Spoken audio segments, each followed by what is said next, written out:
Bom dia a todos. Hoje nós vamos tratar de um assunto extremamente importante, seja na prática do ginecologista quanto do médico generalista. Planejamento familiar, que envolve a contracepção, é prática prevista para a ação do médico generalista em programa de saúde da família, então não é um assunto de especialistas. Nós vamos iniciar então um assunto que traz inclusive relevância pessoal, cada um de vocês se identificando em mais ou menos grau, em um momento ou em outro, com as diferentes práticas de planejamento familiar. O que é planejamento familiar? Planejamento familiar são as informações e meios para que um casal possa determinar quando e quantos filhos deseja ter. Essa é a essência do planejamento familiar.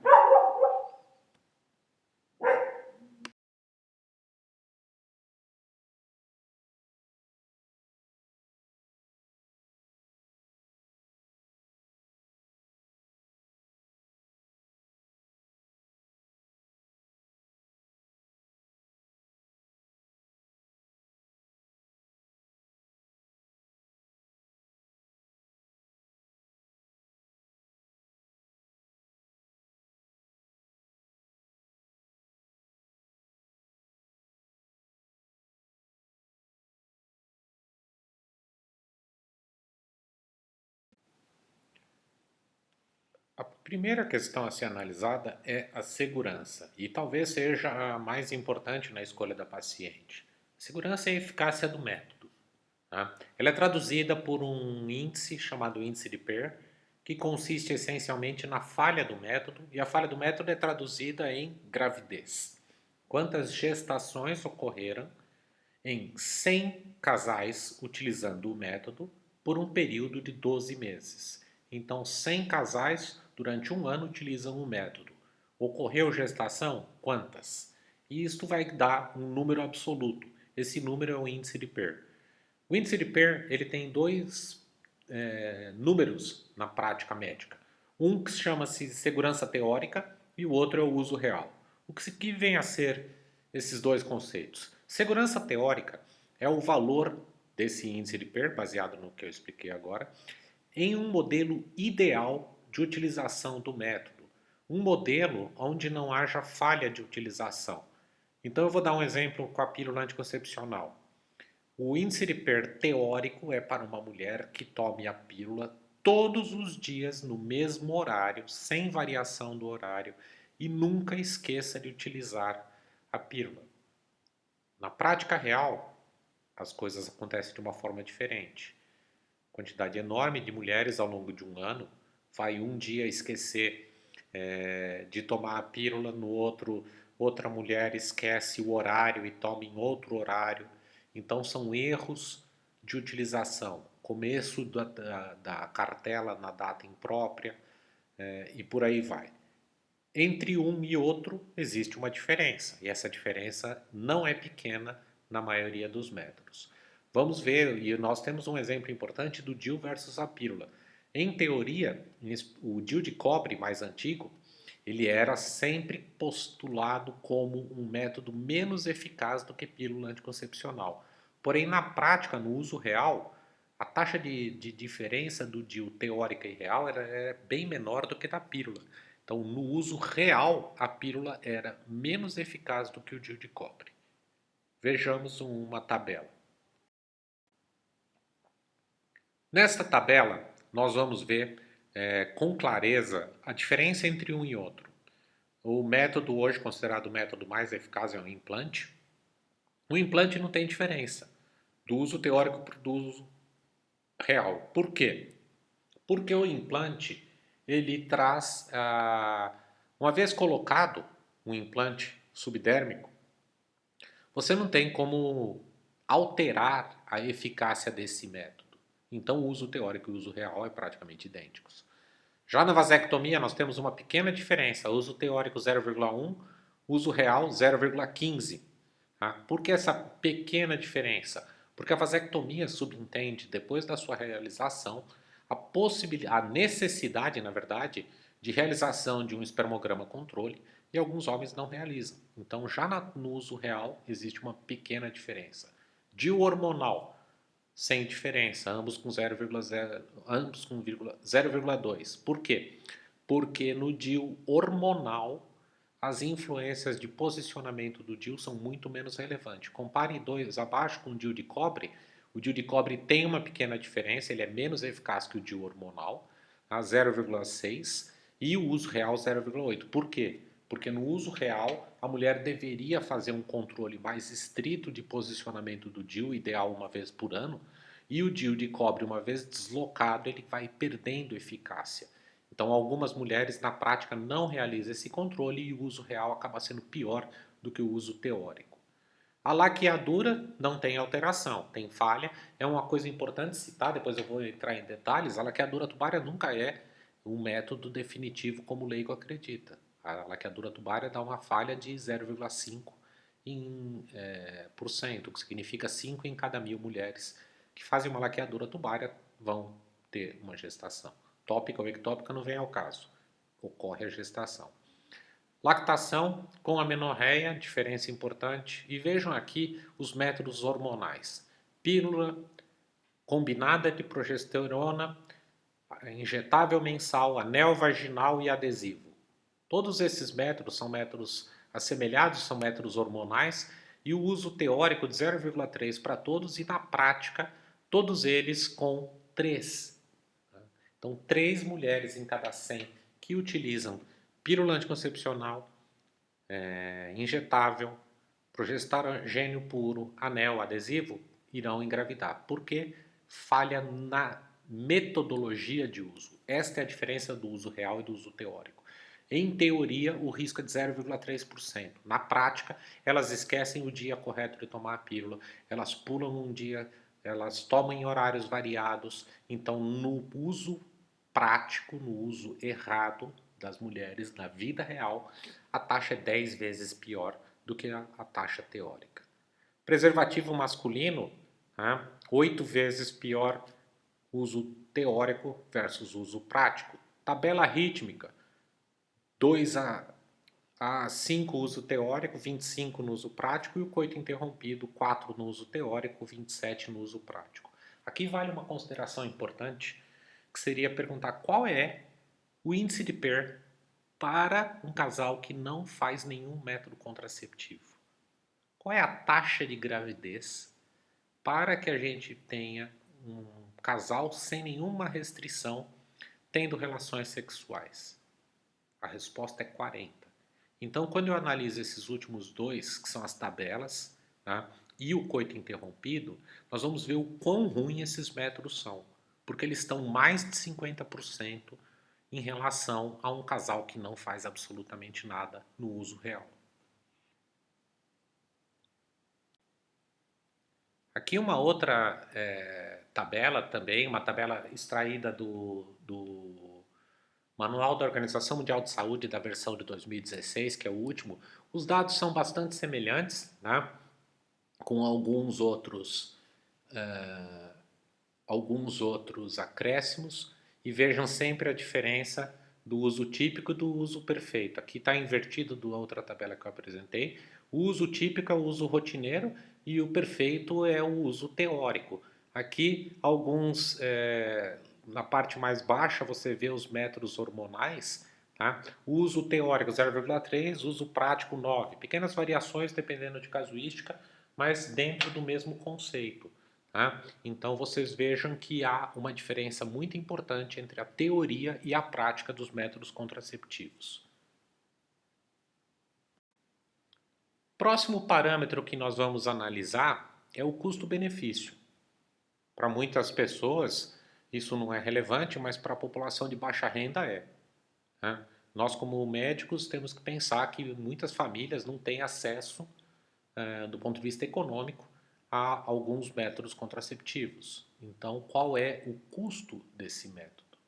E o benefício do método. Uma primeira análise é custo inicial versus custo total. Pegando, por exemplo, pílula anticoncepcional disponível no mercado. Quanto custa pílulas mais atuais, como Yas, Clyra, Yasmin? E quanto custa um DIU Mirena? O DIU Mirena no custo inicial ele é muito mais alto do que uma caixa de Yas ou Kilar ou Yasmin. Quando você analisa o custo em 5 anos, que é a duração de um Mirena, você vai perceber que o custo total do método de dispositivo intrauterino hormonal é muito mais baixo do que pílulas que custam bem mais caro quando você multiplica pela quantidade, pelo período de tempo que dura o DIU. Custo versus segurança. Não adianta nada o método ser baratinho e ter uma segurança péssima. Isso é uma questão bastante óbvia. Custo versus reversibilidade, outra questão. Do ponto de vista prático, a médio prazo, vamos pensar num prazo aí de 10 anos ou de 15 anos, uma laqueadura tubária é mais barata do que DIU, do que pílula anticoncepcional, do que qualquer coisa parecida. É um custo inicial mais alto, mas depois você não vai ter mais despesa. Só que é um método irreversível. Né? Custo versus acesso. Não adianta nada você ter baixo custo se a droga não é disponível. Seja por uma questão de mercado, seja uma questão de legislação. Nós vamos ver no final, quando eu falar de contracepção de emergência, existem restrições no Brasil. Então nós vamos ver que nem sempre o custo é acessível. Agora, num caso de legislação. Próxima questão importante, facilidade de uso. Esta também é uma questão importante. Tá? Facilidade de uso, nós temos 3 aspectos. Primeiro, utilização contínua. O método é de uso contínuo, então você vai usar permanentemente durante um período longo de tempo, 1 ano, 5 anos, 10 anos. Ou ele é de uso ocasional. Uma mulher que não tenha companheiro fixo, ela vai usar ou eventualmente um método contraceptivo, a escolha vai ser diferente. E por último, a contracepção de urgência ou de emergência. Tá? Contracepção de emergência é aquela da mulher que já teve relação sexual e agora ela precisa fazer algo para que esta relação já realizada não resulte em gestação. Escolha pessoal. Escolha pessoal é o ponto final de todos os aspectos que eu falei. Então, quando você junta a eficácia, o acesso, custo-benefício e a frequência de uso, você chega no último fator, que no fim das contas é o fator mais importante. Escolha pessoal. Ela envolve aspectos de cultura, aspectos religiosos, algumas práticas, algumas religiões não permitem determinados métodos. Aspectos locais, eu já falei do acesso. Aspectos familiares, o ambiente familiar. Então, por exemplo, uma mulher casada tem necessidades diferentes de uma mulher solteira. Paridade, ela já teve filhos ou ela não teve filhos? Uma mulher com 3 filhos é muito mais propensa a um método definitivo do que uma mulher sem filhos. Então, todos esses aspectos acabam influindo nas escolhas que se faz de métodos contraceptivos. A gente vai classificar cada um dos métodos. Para cada um dos métodos, nós temos uma classificação de uso. Essa classificação de uso da Organização Mundial de Saúde, ela é universalmente utilizada e ela se baseia na contraposição de aspectos clínicos de uma determinada pessoa, e agora eu estou falando individualmente, paciente por paciente, versus o método em questão.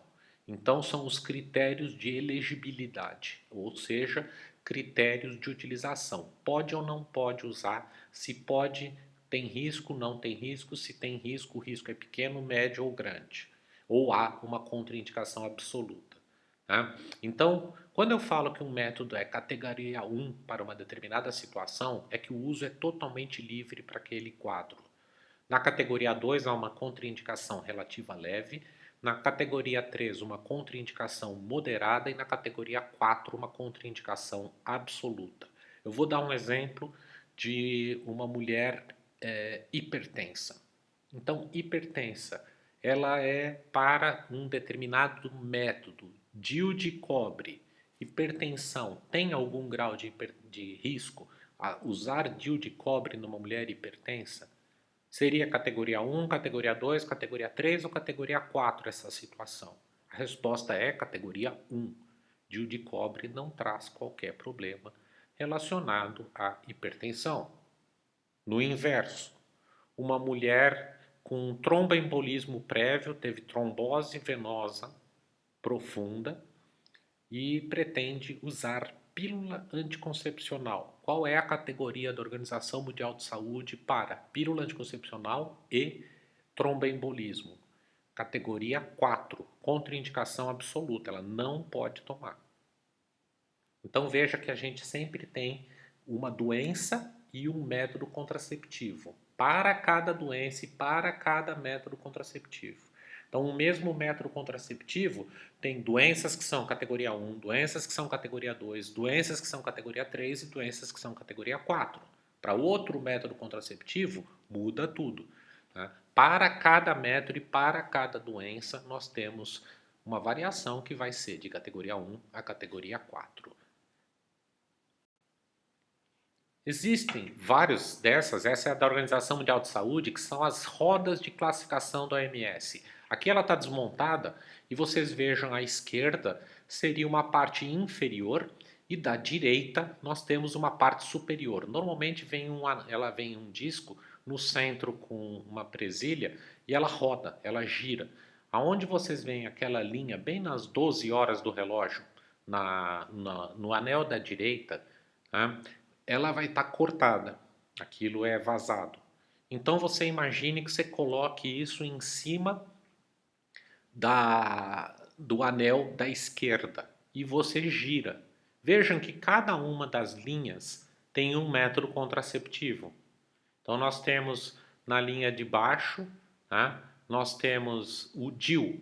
O DIU embaixo, ele vai girar e vai dar a categoria OMS para cada um dos aspectos que estão lá na tabela da esquerda. Se você gira o DIU, você vai encontrar para cada um deles um grau. Então vejamos o DIU girando a tabela HIV-Sida.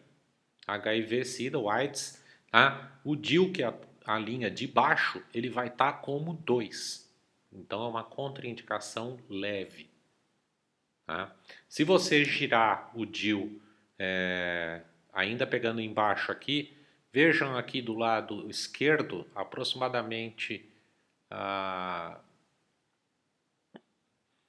às 10 horas do relógio, cancros seriam os cânceres. Tá? Então, se você pegar um câncer ginecológico, o DIU é categoria 4. Você não vai botar DIU em quem está com câncer ginecológico. E assim você pode mudar para os vários métodos, tá? Para os vários métodos. Aqui na segunda linha, em escrito miúdo, não dá para ler 100% no slide, mas se você pegar essa tabela, e eu dou a referência no final para que vocês possam tê-la na internet, ela é de acesso livre, seria a progesterona. Tá? Pílula de progesterona ou métodos de progesterona como um todo. Então você vai girar e veja que o tabagismo não é um risco importante para a pílula de progesterona. Tá? A 1 hora do relógio, na tabela da esquerda, a progesterona é categoria 1 para tabagista. Em cima, nós temos as pílulas combinadas. Então, pílula que tem estradiol, ou estrógeno, desculpa, e progestágeno. As pílulas com estradiol, fumar é categoria 2 para um grupo e 3 para o outro. Então, vocês vão girar essa tabela e ver a classificação OMS para cada um dos métodos. Eu vou voltar a falar dela quando eu falar de DIU, porque o DIU é um método bastante importante para definir aspectos de risco e benefício. Os métodos de planejamento familiar, eles se classificam essencialmente em métodos comportamentais, métodos de barreira, métodos hormonais e métodos definitivos. Tá? Com um apêndice que nós temos o que se chama hoje de LARC, Long Acting Reversible Contraceptives, ou seja, contraceptivos de longa ação reversíveis. É um conceito importante, o LARC, eles são os métodos de uso prolongado, tá? De uso que você aplica uma vez e vai durar 5 anos ou até mais, dependendo do método.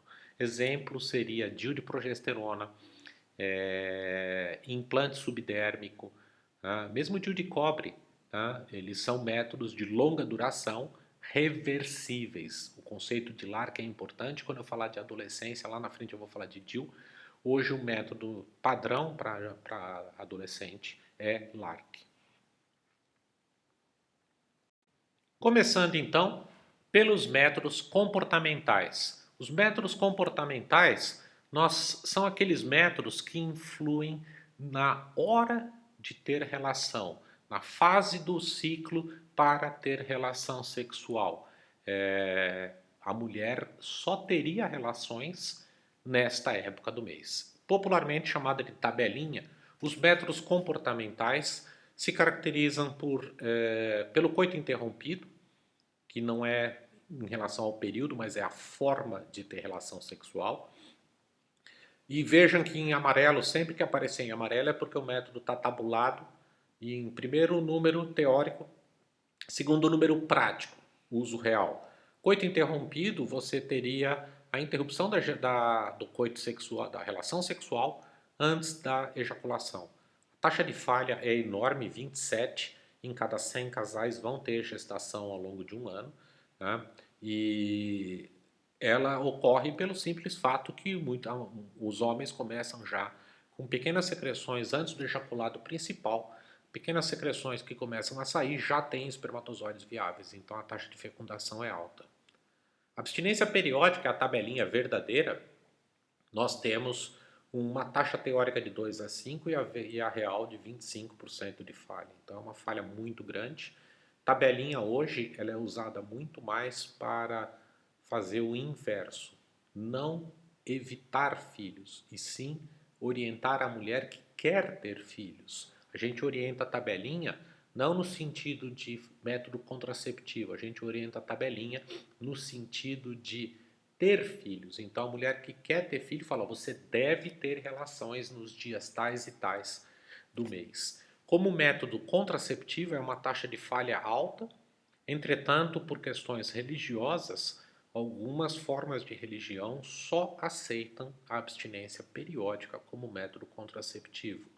Então ela pode ser solicitada ao médico, a paciente pode pedir orientações ao médico porque ela tem restrições de caráter religioso. Não é fácil a tabelinha, não é tão simples quanto parece, daqui a pouco eu vou falar sobre ela. Muco cervical. Muco cervical, a mulher vai colher material da vagina, avaliando a filância do muco cervical. Eu já vou mostrar e vocês vão entender. E a curva de temperatura basal também é utilizada muito mais no sentido de avaliar. Quando eu falei de infertilidade, eu falei para vocês de ovulação, indução da ovulação e monitoramento da ovulação, com aumento de meio grau que ocorreria na temperatura basal na segunda fase do ciclo. Extremamente variável, sujeito a erros pelos mais variados motivos, desde gripe até erro de técnica de coleta da temperatura. Então também é um método extremamente falho. Aqui vejam vocês o muco.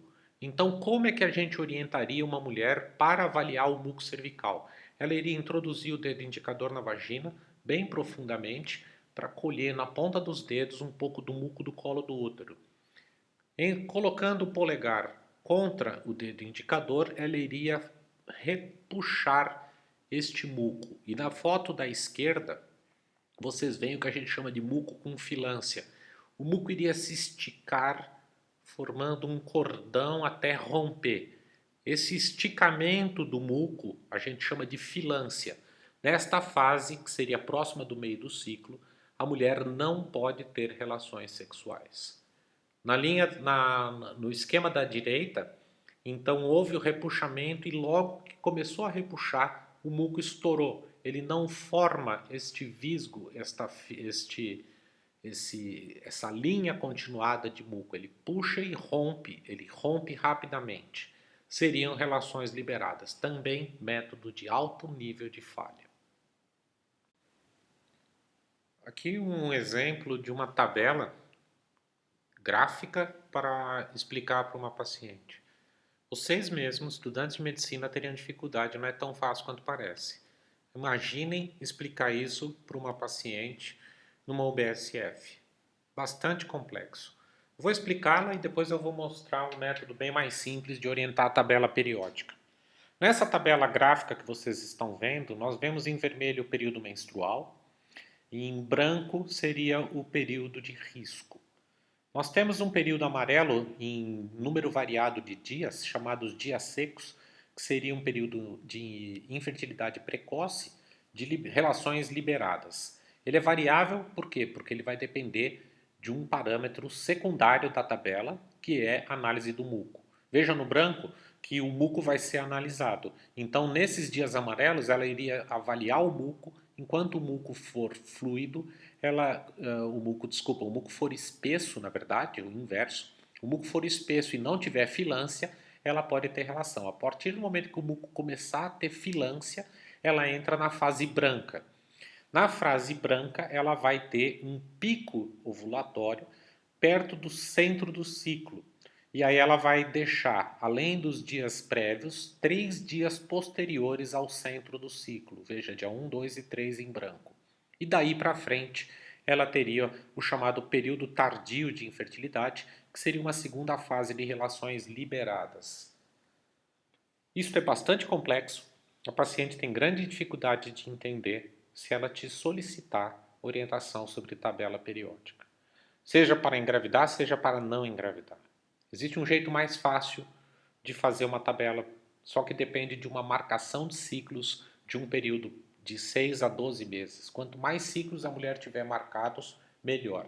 Então você pega um calendário dela que tem as menstruações do último ano, por exemplo, e analisa qual foi o maior ciclo e o menor ciclo que ela teve ao longo desse um ano. Se todos os ciclos forem iguais, as duas medidas vão ser iguais. Hipoteticamente, ela teve todos os ciclos de 28 dias. Os dois valores vão ser idênticos. Mas vamos supor que ela tenha tido ao longo do último ano um ciclo de 26 dias, o menor, e um ciclo de 30 dias, o maior, e outros ciclos de 27, 28, 29 dias. Então, o menor foi 26, o maior 30. Nós vamos pegar ambos os números e subtrair 14. 30 menos 14, 16. 26 menos 14, 12. Nós vamos subtraindo esse valor, nós vamos ter dois valores. 30 menos 14, 16. 26 menos 14, 12. No número menor, que subtraiu a partir de 26, que é 12, nós vamos subtrair mais 2. Então, 12 menos 2, 10. No número maior, que é o 30 menos 14, 16, nós vamos somar 2. Então, 16 mais 2, 18. Então, é o período crítico dela, do 10º ao 18º dia do ciclo. Relembrando, período maior, período menor de ciclo que ela teve ao longo de um ano. Em ambos, subtrai 14. No maior, soma 2. No menor, subtrai mais 2. Então, no exemplo que eu dei, 30 o maior, 26 o menor. Menos 14 ambos vai dar 16 e 12. No 12, subtrai 2, dá 10. No 16, soma 2, 18. Então, do 10º ao 18º dia, essa mulher não pode ter relações sexuais. Essa é a tabela composta. Supondo que ela tivesse em todos os ciclos 28 dias, seriam 2, 28. 28 menos 14, 14. 28 menos 14, 14. Num dos 14, tira 2, 12. No outro dos 14, soma 2, 16. Então, entre o dia 12 e o dia 16, para uma mulher que teve todos os ciclos de 28 dias. Métodos de barreira. Os métodos de barreira são essencialmente o preservativo masculino e o preservativo feminino. Hoje em dia são os que são utilizados, tá? Os outros são complementares ou de pouco uso. O método de barreira ele é muito mais relacionado a DST do que a planejamento familiar. Tá? Nós temos uma importância enorme nos métodos de barreira quando a gente pensa em doença sexualmente transmissível e não quando a gente está falando de planejamento familiar. Hoje a gente indica, por exemplo, para uma usuária de pílula anticoncepcional oral que se ela vai ter uma relação com um parceiro desconhecido, ela deve ter uma relação com preservativo, mesmo tomando pílula. Então, por quê? Porque eu estou pensando em doença sexualmente transmissível. Eu estou pensando em AIDS, eu estou pensando em hepatite, eu estou pensando em HPV, eu estou pensando em gonorreia, eu estou pensando em clamídia, sífilis e toda a lista de DSTs. Vejam a diferença teórica e prática do preservativo masculino. 2 é a teoria, 16 é a prática. Nós vamos ver por que eu já vou falar sobre ele. Preservativo feminino é pouco utilizado, não tem valor estabelecido. Espermicidas, hoje espermicida em uso isolado, que é um creme, tá? Ele praticamente não é mais usado. Tá? Ele foi usado nos anos 70, 60, mas hoje ele é sempre associado a outros métodos, em especial ao preservativo masculino. Muitos dos preservativos que os homens usam, se você prestar atenção na caixa, vai estar escrito contém nonoximol. Nonoximol é um espermicida e ele está junto do lubrificante do preservativo, visando uma maior eficácia do método no caso de contracepção, também com taxa de falha bastante elevada, tanto a teórica quanto a prática. O diafragma hoje é pouco utilizado, foi muito utilizado nos anos 60 e 70 na Europa. No Brasil ele nunca foi um método de grande utilização. Vou mostrar rapidamente cada um deles.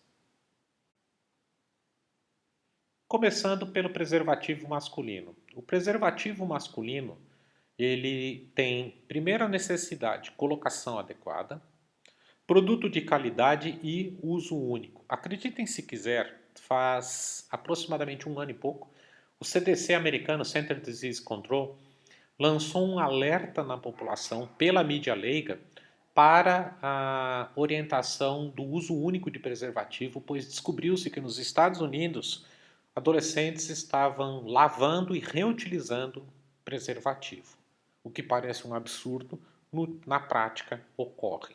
Então, o uso único. A colocação adequada é extremamente importante, e aí vem uma das maiores falhas como método contraceptivo, comparando o teórico versus a prática, porque muitos homens não fazem a bolsa corretamente na ponta do preservativo, pressionando a ponta do preservativo na hora da colocação, e o preservativo rompe a hora que ejacula, se não tiver a bolsa bem formada. Outra coisa, a colocação e remoção com o pênis ereto, não se pode deixar o pênis na vagina depois da relação. Acabou a relação, tem que tirar, porque se o pênis tiver perda de ereção, vai extravasar o conteúdo dentro da vagina. Então, todos são cuidados que se deve alertar ao usuário de preservativo, em especial no risco de gravidez, mas também no risco de DST. Todos eles valem para ambos.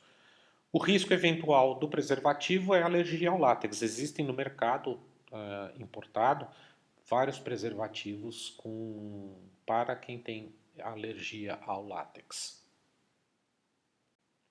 Preservativo feminino. Preservativo feminino, ele é pouco difundido no nosso meio. Ele foi criado na década de 90 como uma resposta para a proteção das mulheres em relação à AIDS. Ele não foi em nenhum momento planejado para planejamento familiar. Ele foi planejado para o combate à AIDS em mulheres que tenham parceiros que, por um motivo A, B ou C, não usam preservativo. Tá? Os mesmos cuidados de qualidade e uso único que o masculino, não precisa nem falar, e ele traz muitas desvantagens quando comparado ao preservativo masculino. Ele não é de látex, ele é de plástico, ele tem um grau de desconforto no uso, muito mais difícil de colocação do que um preservativo masculino, porque ele é interno e não externo, como o pênis. Tá?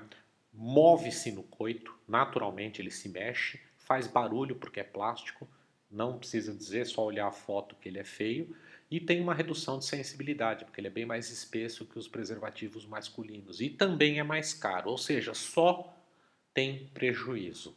Eu não falo brincando, eu falo que se uma mulher tem um companheiro que não usa preservativo e ela precisa usar o preservativo feminino, o melhor é trocar de companheiro, porque o problema não está no preservativo e sim no parceiro dessa relação que não tem consciência de risco e de proteção mútua. Aqui um manual de colocação que você orienta a paciente como é que ela coloca. Olhando assim na figura, você às vezes não fica um pouco difícil de entender, mas basta entender o seguinte: a primeira foto no ápice do slide, à esquerda, ela mostra o preservativo sem uso e nós temos uma das extremidades que está na parte mais baixa desse desenho, ela é aberta e na parte de cima outro anel, só que esse outro anel de cima ele é fechado, então ele tem plástico dentro dele. O anel de baixo não, o de cima é fechado. Então seria como um saco, né? Com a parte aberta ficando voltada para fora. Ambos os anéis marcados em coloração um pouco mais escura, um amarelo escuro, quase um laranja, são mais rígidos, mais firmes do que o resto do plástico. E para a mulher introduzir, ela vai, de acordo com a foto do ápice na direita, apertar a parte alta, a parte fechada do anel de cima, que é fechado, do jeito que está se mostrando na figura, introduzir na vagina, levar a mão lá dentro, soltar no fundo da vagina, depois ela introduz os dedos por dentro do preservativo, ajustando a posição dele, empurrando ele para o fundo da vagina. Porque esse anel dele aberto no fundo do saco vaginal, junto do colo do útero, vai travar para que ele não caia durante a relação. E aí, na foto inferior, aqui na parte de baixo dos 3 desenhos, do lado esquerdo, vocês veem a posição anatômica que o preservativo feminino ficaria. E o último dos desenhos, à direita, na parte inferior, a mulher torce e traz gradativamente para baixo, girando, ela vai desprendê-lo do fundo vaginal e poder fazer a sua remoção. Ele foi baseado no diafragma, tá? Só que o diafragma não tinha esse saco inferior.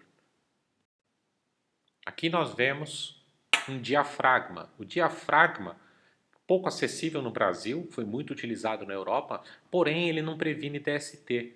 O diafragma ele é um semicírculo igual àquele do preservativo feminino que fica só lá em cima do colo do útero, com o semicírculo virado para dentro do colo. Então o colo fica dentro dele e a mulher poderia enchê-lo de creme espermicida. Era recomendado que se usasse creme espermicida dentro do diafragma. E uma particularidade do diafragma é que a mulher deveria colocá-lo horas antes da relação, não é na hora da relação. Ela coloca 1 hora, 2, 3 horas antes da relação e tirá-lo horas depois da relação. Então até no dia seguinte. E o diafragma, outra particularidade, esse sim, diferentemente do preservativo masculino, o diafragma não é descartável. O diafragma era um látex, uma borracha bem mais grossa do que uma camisinha e ele é lavável. A mulher deveria usar, lavar e reutilizá-lo. Tá? Por que o diafragma saiu de uso no mundo inteiro? Porque a parede vaginal inteirinha está desprotegida. Então ele tem uma segurança melhor até do que o do preservativo masculino em relação à gravidez, porém não previne doenças sexualmente transmissíveis. Então AIDS, HPV, herpes, hepatite B, hepatite C, todas elas estão passíveis de risco porque a parede vaginal está toda sem proteção. Essa parede vaginal sem proteção vai trazer grande risco de trauma da relação sexual e de contágio por doenças sexualmente transmissíveis.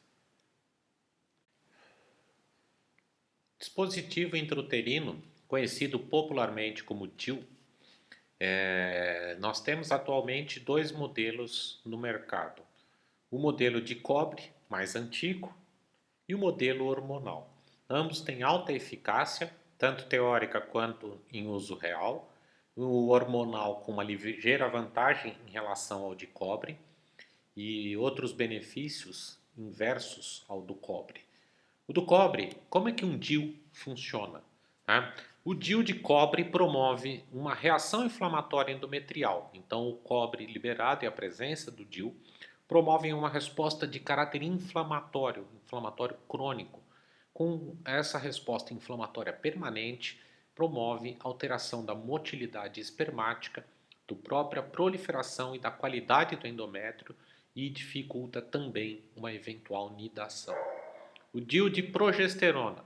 DIU de progesterona, ele tem uma ação muito mais ampla. O modelo no Brasil disponível é de 20 microgramas de liberação diária de levonorgestrel, o nome comercial é o Mirena. Na Europa existem outros tipos de DIU de progesterona com outras quantidades de droga liberada. E como ele é progesterona, ele atua diretamente desde o início de um ciclo, atrofiando o endométrio. Essa é a teoria por trás do uso dele. Tá? Então ele muda o endométrio se torna atrófico, o endométrio é pouco adequado para a migração do espermatozoide e também para a anidação. Só que o DIU de progesterona tem outras ações, ele afeta o muco cervical pela liberação de progesterona, então o muco do colo do útero é um muco hostil à ascensão do espermatozoide e também tem inibição da ovulação. Muitas mulheres têm bloqueio como se ela estivesse usando um implante ou tomando uma pílula de progesterona, bloqueando o eixo hipotálamo hipofisário e bloqueando a ovulação por retrocontrole. A redução de menstruação ou até a parada da menstruação ocorre em 2/3 das mulheres. Isso é um ponto importante porque alguns, às vezes, falam para a paciente que ela vai botar o Mirena e vai parar de menstruar. Isto não é uma certeza absoluta. 1/3 das usuárias de Mirena não irão parar de menstruar nem ter redução do volume. Ela vai manter ou o mesmo padrão. Em aproximadamente 10% das mulheres com Mirena, existe até uma piora do padrão menstrual. Esta piora pode fazer com que a paciente tenha que tirar o DIU de Mirena depois de inserido. Lembrando que a colocação de um DIU Mirena não é um processo barato. Um DIU Mirena vai ter um custo do DIU, custo da inserção, de controle de ultrassom. Então, ela vai ter uma despesa e, às vezes, ela, em 10% dos casos, ela pode até necessitar a remoção do DIU. Aqui vocês veem nos esquemas de cima, na foto da esquerda, 3 DIUs, um ao lado do outro. Dos dois primeiros são DIUs de cobre, o do centro, o multiload, é pouco utilizado hoje. Os mais utilizados são os dois das pontas. No lado esquerdo da foto nós temos um DIU de cobre e do lado direito, com o centro dele, a base dele mais larga, o DIU Mirena, que é o reservatório hormonal, aquela base larga. E na foto da direita, nós temos a imagem de um DIU colocado e a posição que ele fica dentro do útero de uma mulher. Vou falar para vocês, baseado no que a gente falou lá no começo, sobre a classificação da Organização Mundial de Saúde, as indicações e contraindicações para o uso do DIU. É lógico que uma mulher 100% saudável não tem necessidade de se fazer esse tipo de classificação. A classificação ela é feita justamente para as comorbidades, para pessoas que têm outras doenças ou situações específicas da vida que não sejam necessariamente doenças, mas que são situações da vida. E aqui vocês vão estranhar nessa primeira que eu pus classe 1, porque são as pacientes de uso livre. Pode usar o DIU tranquilamente, em qualquer idade, desde que sigam esses critérios. Por que elas estão aqui? Porque em alguns métodos estas condições gerariam contraindicação. Vou citar um exemplo do que está aqui no meio. Veja você o tromboembolismo. DIU é classe 1 para tromboembolismo. Qualquer mulher que teve histórico de tromboembolismo pode usar DIU, não interessa se é de progesterona ou se é de cobre. Por quê? É classe 1. Qualquer uma pode usar. Por que ele está aqui? Por que eu estou apresentando a classe 1? Porque nós vamos ver que lá na pílula anticoncepcional, o tromboembolismo é classe 4, contraindicação formal ao uso. Então vamos lá. Indicações classe 1 OMS para DIU. Puerpério imediato. Hoje nós temos a colocação e na UFO nós fazemos isso. Existe um programa, todas as pacientes são informadas na internação quando ela vai fazer cesárea, tá? E se for para parto normal também. Na cesárea o DIU é colocado durante a cesárea e no parto normal no dia seguinte ao parto. Então é possível colocar DIU nos primeiros 2 dias pós-parto. Isto é uma coisa bem recente. Antigamente não se colocava DIU, DIU só era inserido na 4ª semana de puerpério, depois que o útero tivesse involução. Hoje existe essa colocação precoce do puerpério imediato, colocada durante a cesárea ou nas primeiras 48 horas de parto normal. Se passar de 48 horas, a gente não recomenda, e aí a paciente vai aguardar 4 semanas. Pós-aborto de primeiro trimestre, qualquer paciente que teve aborto no primeiro trimestre sem complicações pode colocar o DIU imediatamente após a limpeza do útero por cureta. Ou, se for um aborto completo, colocação direta do DIU. Idade acima de 35 anos. Nós vamos ver a idade como um limitante lá na frente na pílula anticoncepcional. Aqui no DIU não tem nenhuma restrição, seja ele de progesterona, seja ele de cobre. Hipertensão arterial, diabetes, tromboembolismo, cardiopatia isquêmica, cardiopatia valvar sem complicação, nós vamos ver agora nos classe 2 e 3, hepatopatia, obesidade, epilepsia, dislipidemia, cefaleias e doenças da mama. Por que todas essas doenças foram citadas aqui? Porque a maioria delas vão ser contraindicação para a colocação, ou desculpa, para o uso de pílula anticoncepcional. No DIU elas são classe 1, no anticoncepcional algumas são classe 2, outras 3 e outras 4. Antecedente de gestação ectópica. Gestação ectópica não é contraindicação ao uso de DIU. Tá? Antecedente de DIP, agora tem uma limitação. Não é qualquer mulher que teve doença inflamatória pélvica que pode usar DIU. Apenas aquelas que tiveram uma DIP no passado e já tiveram uma gestação normal posterior. Quando eu falar de DIP daqui a algumas aulas, eu vou falar sobre o risco de prenhese ectópica nas mulheres que tiveram DIP. Tá? Então, se ela já teve uma gravidez normal prévia, ela pode usar DIU. E adolescente? Adolescente era classe 3 no passado. Antigamente se considerava adolescência classe 3 para colocação de DIU. E hoje ela é classe 1. Foi revisado esses protocolos pela Organização Mundial de Saúde e por outros vários institutos de pesquisa no mundo inteiro, mostrando que o DIU não só é um bom, como é um método ideal junto do implante, que é o LARC, que eu falei no começo, tá? Para as adolescentes. Classe 2 e classe 3 da Organização Mundial de Saúde. O DIU de classe 2 e classe 3 tem contraindicações relativas. A contraindicação relativa pode ser por 2 motivos. Porque ela depende da gravidade da doença, então uma mesma condição, mais leve ou mais grave, pode contraindicar ou aceitar o uso do DIU, por isso que ela é relativa. Ou pode ser que a diferença esteja no tipo de DIU. Então, para algumas condições, pode usar o DIU de progesterona, mas não pode usar o de cobre, ou até vice-versa, se for o caso. Vamos começar pela primeira que vocês vão entender. Sangramento menstrual aumentado. Sangramento menstrual aumentado, eu não comentei até agora, mas existe uma diferença importante do ponto de vista prático entre DIU de progesterona e DIU de cobre. Além dos efeitos serem um pouco diferentes, o DIU de progesterona, eu já comentei, há uma redução de 65% até 75% no fluxo menstrual da mulher. Então, apenas 1/4 delas vão ter um padrão mantido ou até aumentado, mas a grande maioria vai reduzir a menstruação.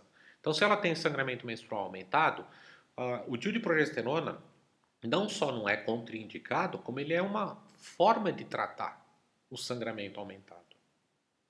Por outro lado, o DIU de cobre, ele aumenta de 1 a 2 dias o período menstrual das mulheres. Então, se ela já tem sangramento menstrual aumentado, o DIU de cobre está contraindicado, porque vai piorar mais ainda o sangramento dela.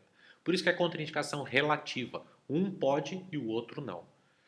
Puérpera de 2 a 28 dias, tanto faz se cobre ou progesterona.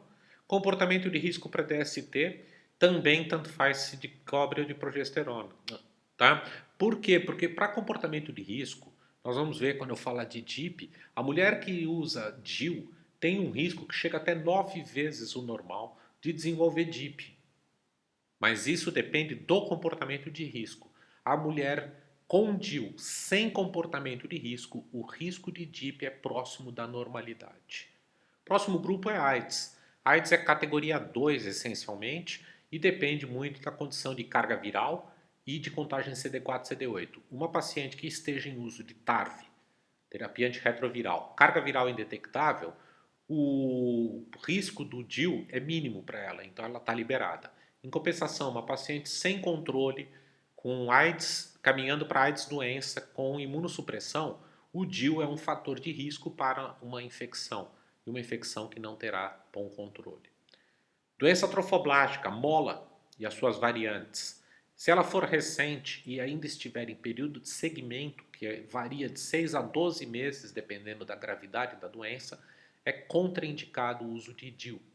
Se ela já ultrapassou, pode colocar o DIU. Por que esse risco existe? Porque pode ser que a mola tenha um foco de invasão na parede miometrial e o DIU poderia perfurar o útero nesse local, mascarar sintomatologias da mola, então normalmente é contraindicado. Anemia, a mesma coisa que eu falei do sangramento aumentado, vale para anemia. É óbvio que você não vai botar DIU de cobre em quem está com anemia, porque ele vai aumentar o sangramento menstrual, vai piorar a anemia da paciente. Porém, é ótimo você colocar um DIU de progesterona e reduzir a menstruação, porque ela vai diminuir perda menstrual e vai se recuperar melhor da anemia. Miomas uterinos, endometriose e dismenorreia é a mesmíssima coisa. Não pode pôr de cobre, mas pode pôr de progesterona. Vaginite não põe nenhum dos dois. Por quê? Porque você tem que tratar a infecção, você não coloca DIU em quem está com infecção. E por último, a doença valvar cardíaca com complicações. Aqui, qual o risco de qualquer um? Vale para os dois. Aqui vale para os dois. Depende da gravidade da doença cardíaca. Se for uma doença valvar, uma estenose mitral, aórtica, ou seja lá o que for, né, leve, poderia se colocar um DIU. Se for uma forma mais grave, o DIU é contraindicado, então depende da gravidade da doença. Primeiro, o paciente teria que ser avaliado pelo cardiologista para ele liberar o risco de uso do DIU. Por quê? Porque o DIU traz risco de endocardite. Este é o risco do DIU, o de risco de endocardite. Tá? Hoje, este tipo de utilização é quase que nula. Tá? Um paciente com doença valvar com complicação, é muito mais seguro você usar implante do que pensar em correr risco com o uso do DIU.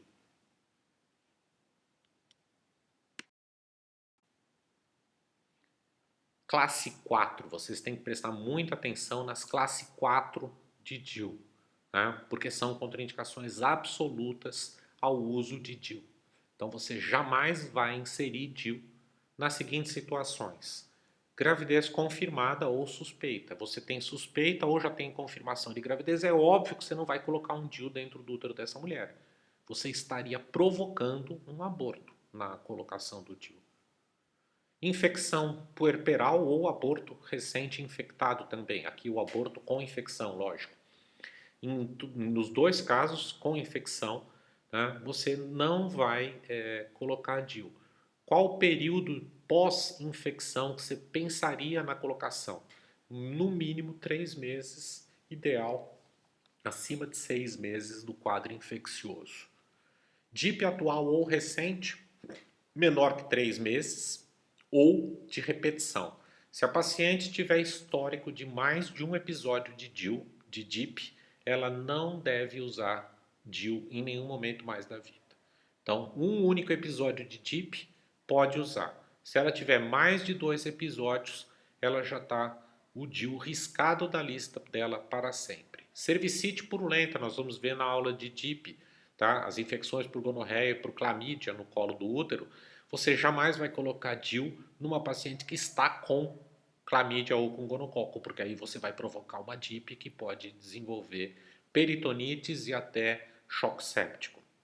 Sangramento genital sem causa determinada, você nem investigou a paciente, é óbvio que você não vai colocar um DIU. Tuberculose pélvica, pelo risco de ascensão de outras infecções, complicando mais ainda o quadro. Câncer genital ou pélvico, com um parênteses que no câncer de endométrio eu já vi tratamento conservador na possibilidade de uso de DIU, de progesterona. Né?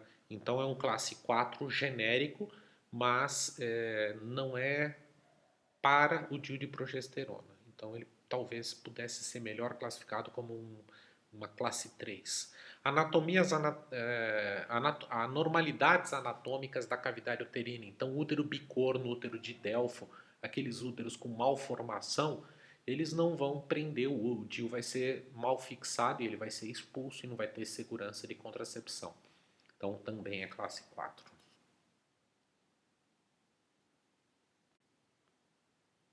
Passando agora para os métodos hormonais, nós temos vários métodos que englobam desde a pílula anticoncepcional oral, nas formas variadas, existem mais de um tipo de pílula, as formas injetáveis, implantes dérmicos, anel vaginal, adesivo transdérmico, então adesivo que cola na pele, pílulas vaginais, todos eles disponíveis no nosso meio, alguns mais populares, outros menos populares, mas todos disponíveis no nosso meio. O que é importante entender é que, essencialmente, não há diferença em nenhum dos métodos. Vocês viram lá atrás, quando eu falei da eficácia, que a eficácia é praticamente a mesma, seja a teórica e seja a prática, para os métodos. Não interessa se é pílula ou se é injeção ou se é anel vaginal. Todos têm a mesma taxa real e a mesma taxa de falha. Tá? E em termos de efeitos colaterais, também, praticamente todos são iguais. A diferença é muito pequena entre um método e outro, é uma especificidade de um método ou de outro. Nós vamos ver, eu vou falar daqui a pouco sobre isso, mas essencialmente os métodos são muito parecidos. Começando pelos anticoncepcionais orais, nas pílulas anticoncepcionais orais, nós temos várias formas diferentes no mercado. Nós temos as pílulas monofásicas, que são as mais populares. As pílulas monofásicas, nós temos como exemplo pílulas, tudo quanto é tipo de formulação, elas respondem por mais de 95% das pílulas presentes no mercado brasileiro, a imensa maioria de pílula monofásica. O que significa monofásico? Que do primeiro ao último comprimido da cartela, a quantidade de hormônio é a mesma. Existe uma confusão hoje porque pílulas de microdose, que são pílulas com 15 microgramas de etilioestradiol, algumas delas são pílulas de 28 comprimidos e 4 comprimidos do final da cartela são de cor diferente. Então alguns acham que ela seria uma bifásica, teriam duas fases, e não é. Na verdade, esses últimos comprimidos são comprimidos inertes, tá? Eles não têm nenhuma droga neles. É um comprimido só para paciente não esquecer de fazer 4 dias de intervalo. A pílula de microdosagem de 15 microgramas é 4 dias de intervalo. E ela é diferente de todas as outras, de 20, de 30, de 35, de 50 microgramas, que todas as outras o intervalo é de 7 dias. Por isso essa diferença. Mas a maioria das pílulas são de 21 dias. A mulher toma 3 semanas, descansa uma semana do mês. Lembrando que a utilização ideal da pílula, no primeiro ciclo, a mulher deve começar a primeira pílula no primeiro dia menstrual da cartela e da segunda cartela em diante fazer uma semana de intervalo. É importante também, quando se orienta a prescrição de qualquer pílula anticoncepcional ou de qualquer mudança de método, que no primeiro mês de utilização se use preservativo, porque pode haver falha do método na mudança, mesmo que seja de uma pílula para outra. Uma pílula de dosagem diferente pode ter um escape ovulatório e a mulher engravidar nesse mês. Então, recomenda-se sempre que, quando muda o método, que ela deva manter preservativo no primeiro mês de utilização. Pílula bifásica é uma pílula que tem pouquíssimas no Brasil, onde você tem uma primeira etapa da pílula com um perfil de distribuição do hormônio de estrógeno e de progesterona, e na segunda fase uma mudança com um aumento da progesterona na pílula. Tá? Essas pílulas são boas para as pacientes que têm falha de aceitação da pílula monofásica, com sangramento, em especial com sangramento no meio do ciclo. A pílula trifásica, a maioria delas são pílulas extremamente antigas, da década de 70 e 80, que não tem muito significado e muita razão de existir. Elas mimetizam, elas imitam o ciclo menstrual com estrógeno só numa fase de comprimidos, estrógeno e progesterona no meio do ciclo, estrógeno e progesterona em dose mais alta numa fase mais tardia. Hoje lançou-se uma nova pílula que chama Clyra, que é uma pílula trifásica e que, na verdade, não tem grandes vantagens quando comparada com as pílulas monofásicas de baixa dosagem. Né? É muito mais uma questão de mercado do que uma questão de necessidade da paciente. E por último, a pílula de progesterona pura. A pílula de progesterona pura é uma pílula excelente. Antigamente ela era restrita por dosagens e apresentações comerciais apenas para ser usada na amamentação. Hoje existem pílulas como a Cerazette e outras que são utilizadas ao longo de todo o mês, ao longo de qualquer fase da vida da mulher, independente se ela está amamentando ou não, com eficácia igual à eficácia monofásica. Eu vou falar mais para frente sobre cada uma delas. Nesse slide, eu pus a fórmula estrutural das moléculas naturais em cima, progesterona, estradiol e testosterona, para vocês verem a semelhança estrutural que existe entre as moléculas dos diferentes hormônios esteroides. Em hipótese alguma é para decorar ou para ter qualquer tipo de vislumbre diferente do que eu estou explicando. Apenas vejam a semelhança. Tanto que a molécula de progesterona, estradiol e testosterona são semelhantes. Se as moléculas são semelhantes, o receptor a elas também é semelhante. Então a ligação progesterona, receptor de progesterona, tem que ser muito íntima, muito precisa para desencadear a ação hormonal correta. Do estradiol a mesma coisa, da testosterona a mesma coisa. E eu estou mostrando isso justamente para mostrar na linha de baixo moléculas sintéticas produzidas em laboratório que têm ação. No primeiro, noretindrel, uma molécula que é um progestágeno. A segunda, o mestranol, que é um estrogênio. E por último, a noradrenalona, que é um androgênio. Vejam que as moléculas continuam sendo semelhantes, porém os radicais mudam bastante de uma molécula para outra. Tá? Por que isso está sendo mostrado? Está sendo mostrado por quê? Porque como essas moléculas são todas parecidas, essas moléculas sintéticas têm um potencial muito maior de fazer uma ligação inadequada. Então vamos pegar, por exemplo, o mestranol. Aqui, o estrogênio do meio. O mestranol pode ser que ele se ligue não só ao receptor de estrógeno, que é o receptor do estradiol, mas que ele também se ligue, numa parcela dele, se ligue ao receptor da testosterona ou da progesterona. O que isso provocaria? Provocaria efeitos colaterais inadequados.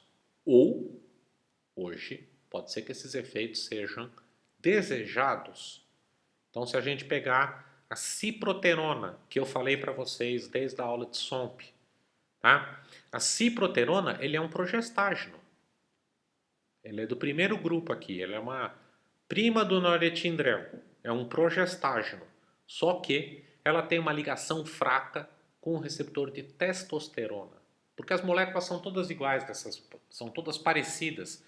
Então, a ciproterona também se liga ao receptor de testosterona. No caso específico da ciproterona, essa ligação é de má qualidade, desencadeando um efeito que a gente chama de antagonismo. Tá? Um antagonismo é um agonista fraco que faz um efeito de antagonismo. Na prática, ele se liga, mas não desencadeia a resposta biológica. Então, é como se ele estivesse bloqueando o receptor para que a própria molécula de testosterona não atue. Infelizmente, pode ter o contrário. Você pode estar tomando uma pílula que o progestágeno ou o estrogênio dela desencadeie um efeito de androgênio que você não gostaria que tivesse. Hirsutismo, aumento dos pelos, tá? Acne, seborreia ou outras coisas parecidas. Nos anticoncepcionais combinados, a grande maioria das drogas usa como estrogênio etinil estradiol. Existem outros que estão começando a ser utilizados hoje em dia, mas ainda são minoria. A grande maioria usa o etinil estradiol como estrogênio. E os progestágenos é o que eu acabei de falar. Nós temos vários grupos dele, que é o 17-hidroxiprogesterona, a ciproterona é o melhor exemplo, eu acabei de explicar a ação dela. Derivado da 19-nortestosterona, que são várias drogas, são as mais utilizadas em termos de número de apresentações comerciais.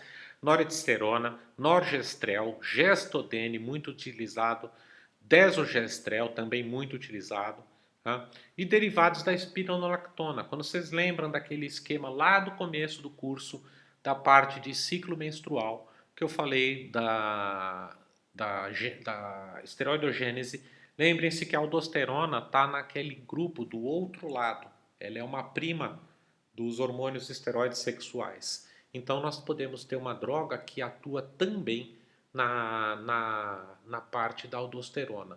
No caso, é a drosperinona, que está presente nas pílulas mais recentes, IAS, Yasmin e similares no mercado. Ela vai ter uma ação mineralocorticoide. Aqui, mecanismo de ação de pílulas anticoncepcionais. Primeiro, o mecanismo pelo qual eles foram criados nos anos 60. Como é que se pensou a pílula anticoncepcional? A pílula anticoncepcional foi pensada em termos de feedback negativo no hipotálamo e na hipófise. Eu dou hormônio perifericamente e você tem um retrocontrole negativo na hipófise e no hipotálamo, bloqueando a liberação do LH e do FSH em última instância. Se não libera LH e FSH, porque tem muito hormônio periférico, tá? Você não tem ovulação. Simples assim. O que se descobriu com o tempo é que, além dessa ação central, existiam ações periféricas das pílulas anticoncepcionais. Não era só diretamente no hipotálamo e na hipófise que eles atuavam. Há alterações do muco cervical. O muco cervical se torna espesso, hostil para a migração espermática, então isso favorece a eficácia anticoncepcional. Reduz a motilidade tubária pela ação da progesterona. A progesterona é um mio relaxante de musculatura lisa, então a motilidade das trompas vai ser reduzida. Isso também altera tanto o perfil de captação do óvulo quanto o perfil de migração do óvulo dentro da trompa.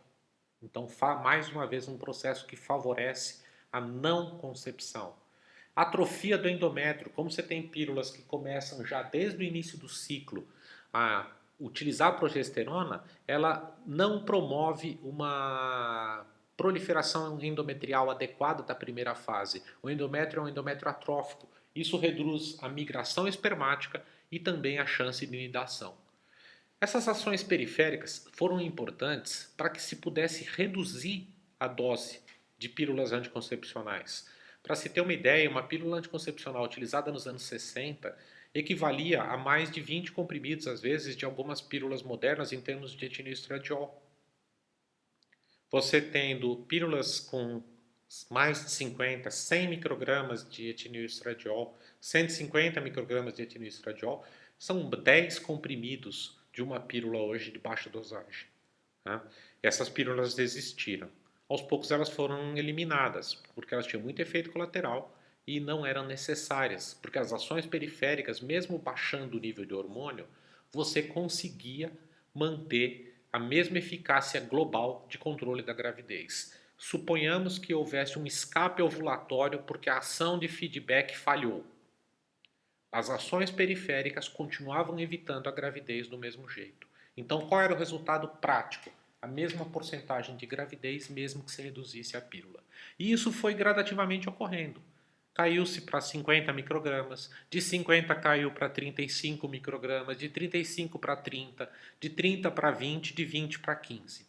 Nós estamos agora frente a uma barreira que são os 15 microgramas de etilenoestradiol. Por quê? Porque agora a dose está tão baixa que o controle de ciclo menstrual começa a ficar de má qualidade. Mulheres que usam pílulas de baixa dosagem, de 15 microgramas, muitas delas têm falha, têm sangramento durante o ciclo, porque a pílula já não consegue promover um controle endometrial adequado. Então ela começa a sangrar, tem o chamado spotting, que é o sangramento durante o ciclo.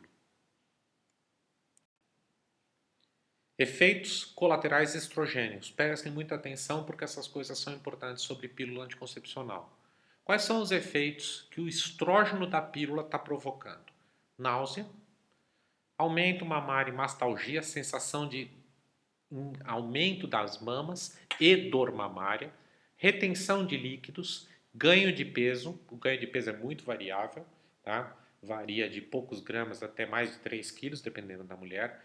Leucorreia, uma sensação de secreção genital, aumento de miomas, tromboembolismo, que é gravíssimo, AVC, acidente vascular cerebral, e hepatopatias, podendo culminar até em adenomas e hepatocarcinomas. Então, esses são os riscos associados aos estrogênicos. E aqui a gente já vê algumas das contraindicações. Efeitos da progesterona. Progesterona, nós temos a depressão, fadiga, diminuição da libido, que é um grande paradoxo da pílula. A pílula foi feita para a mulher ter liberdade na relação sexual, só que a pílula influi, reduzindo o desejo sexual. Acne e oleosidade da pele, mastalgia, então veja que tanto o componente estrogênico quanto o componente progestagênico dão dor mamária, algumas pílulas mais, outras menos. Alteração do perfil lipídico com piora do LDL e queda do HDL e também do metabolismo de carboidrato com ação diabetogênica. O progestagênio da pílula faz com que haja uma piora do perfil de açúcar. Então, uma paciente que tenha diabetes tende a piorar os controles. Uma paciente com intolerância à glicose, ela tende a piorar os controles. Na paciente normal, isto normalmente não será notado. Isto só vale para quem é diabética ou que tem intolerância. Tá? Para a mulher normal, ela não vai ficar diabética porque toma pílula. Isto é, ele piora o perfil de quem tem diabetes e quem é intolerante à glicose. A pílula de progesterona pura, ela é indicada quando se deve evitar os efeitos estrogênicos. Principal é o aleitamento materno, secundariamente a antecedente de tromboembolismo, idade acima de 40 anos, tabagismo, que são fatores de risco. Quem tem fator de risco para tromboembolismo, a pílula de progestágeno é o método adequado. Lembrando que não só a pílula, mas qualquer método que use progesterona. O que tem de importante é que ela é de uso contínuo, não tem intervalo entre as cartelas, acabou uma, no dia seguinte começa a outra, e o rigor de uso é maior do que a pílula combinada, no horário de tomada. Não pode haver uma variação maior do que 1 ou 2 horas em relação ao horário.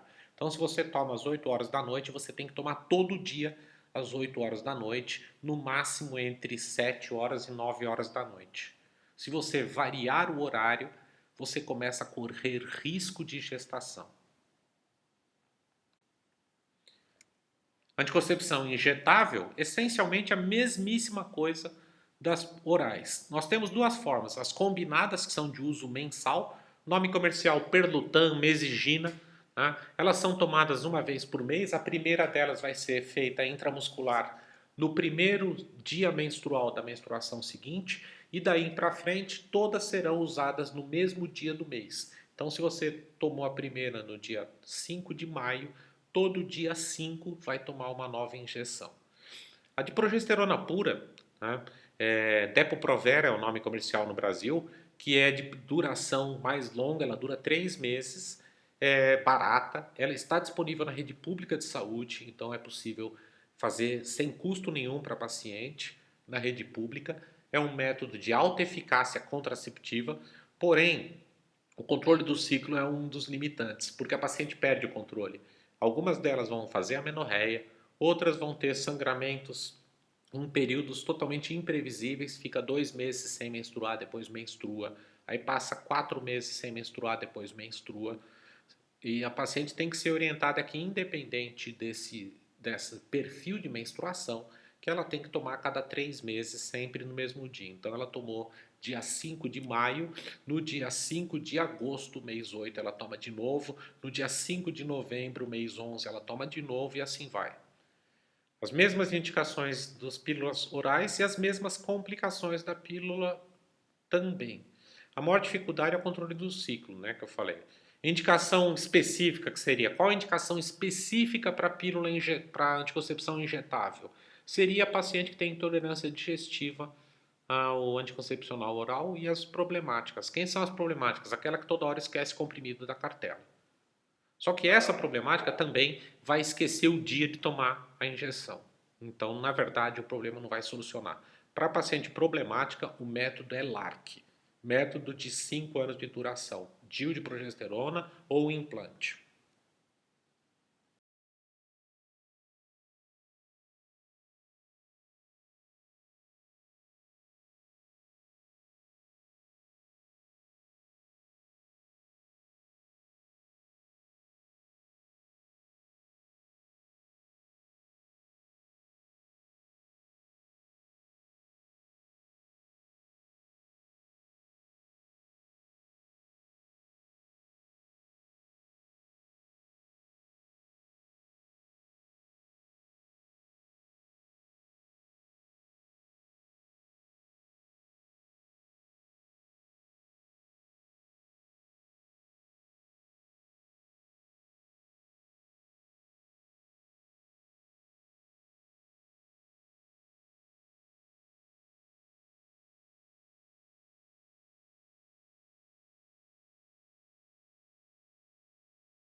Métodos definitivos. O nome já diz tudo. O método é definitivo.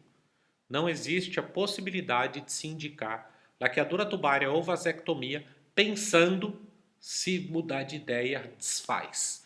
Isto é uma coisa que não existe. Os métodos têm que ser encarados como métodos definitivos. Ah, mas existe uma cirurgia com microscópio que reconstrói o canal tubário? Existe. Taxa de sucesso extremamente variável. O método em si é considerado um método irreversível. Tá? É, envolvem riscos cirúrgicos, lembrando que o risco da vasectomia é infinitamente mais baixo do que o risco da laqueadura, porque a vasectomia é uma cirurgia feita na bolsa escrotal extra cavidade abdominal. Pode ser feita com anestesia local. Enquanto que a laqueadura tubária é uma cirurgia de cavidade abdominal. Uma cirurgia de cavidade abdominal tem riscos os mais variados, desde o sangramento cavitário até a peritonite. Sequelas de longo prazo nas mulheres, a disfunção ovariana precoce, eu pus 3 pontos de interrogação. A tendência da literatura é desconsiderar a... Antigamente se afirmava que a laqueadura tubária, feita em idades muito jovens, iria provocar menopausa precoce. Isso hoje parece, todas as evidências mostram que isso não ocorre. Aqui mostrando para vocês, eu não vou mostrar nem falar de técnica, que é muito específica, mas lembrando, e vejam na foto inferior, que a técnica da vasectomia é uma técnica de superfície, é uma cirurgia feita em nível ambulatorial, com anestesia local, enquanto que a laqueadura tubária, aqui nós estamos fazendo uma técnica no meio, vocês vejam uma técnica de laparoscopia, imaginem o custo e comparem o custo de uma laparoscopia versus uma cirurgia ambulatorial. Uma caixa de pequena cirurgia, o urologista faz vasectomia. Em comparação às cirurgias abdominais, seja uma cirurgia aberta, seja laparoscópica, que é muito mais cara ainda. Contracepção de emergência. Contracepção de emergência, eu falei no começo, é a realização de métodos após a relação sexual. Então você faz alguma coisa depois de ter tido relação sexual, evitando, tentando evitar que essa relação resulte numa gravidez viável. Nós temos um método clássico, né, que é muito antigo, de uso de pílula anticoncepcional. São pílulas de alta dosagem no modelo atual, pílulas de 50 microgramas de etinilestradiol e 250 de levonorgestrel. Nome comercial no Brasil é Evanor e Nelvilar, tomando de 2 comprimidos de 12 em 12 horas, 2 de manhã, 2 à noite. Hoje nós temos no Brasil, mais fácil, com menos efeito colateral, as pílulas de levonorgestrel, 750 microgramas de levonorgestrel, tomadas de 12 em 12 horas, que é o Postinor e similares. É importante frisar que os dois métodos só têm eficácia nas primeiras 72 horas após a relação sexual. Se passar de 72 horas não tem eficácia nenhuma e que quanto mais cedo em relação a relação sexual for usado, maior eficácia. Então, quem tomou isso 3 horas depois da relação tem uma eficácia alta. Quem tomar 12 horas depois é um pouquinho menor, 24 horas um pouquinho menor, 48 horas menor, 72 horas menor ainda. Acima de 72 horas o método não é considerado seguro. Qual seria um método totalmente seguro para pílula do dia seguinte, contracepção de emergência? Chamado de RU486, nome da verdadeira é mifepristona ou mifepristol. Tá? Ele é um bloqueador do receptor de progesterona. Então, ele é um CERM de progesterona. Ele bloqueia o receptor de progesterona. Se vocês lembrarem da obstetrícia, a progesterona é a essência da evolução da gravidez. Tá? Então, o que o mifepristol faz? Ele faz aborto. Efetivamente, ele é um abortivo. Se tomar com 8 semanas de gravidez, vai ter um aborto espontâneo. Tá? Na verdade, não é espontâneo, desculpa, é um aborto induzido. Tá? Ele bloqueia a evolução de qualquer gravidez, mesmo em idades gestacionais avançadas. Então, esta é a eficaz. Ela é tão importante que ela foi capa da revista Time como a pílula que muda tudo. Tá? Uma pílula que traz para a mulher o controle exclusivo do aceite ou não de uma gestação. Existe uma série de questões éticas e morais associadas a isso, que não são o contexto dessa aula. A única coisa que eu posso dizer é que nós deveríamos, cada um, ter a possibilidade de decidir por nós mesmos. E no Brasil, isso não é permitido frente à nossa legislação, que ainda é uma legislação que proíbe qualquer forma de abortamento provocado. Referências ao conteúdo inclui o Manual de Anticoncepção da Febrasgo, a revista Fêmina de 2009 inteira, é um volume inteiro dedicado à anticoncepção e a aula é resumo dessa revista, atualizada com os dados da Organização Mundial de Saúde de 2016, na sua terceira revisão, e a roda de elegibilidade da organização, é só entrar na internet, ela está disponível, e também o Tratado de Ginecologia da Febrasgo, do ano de 2017.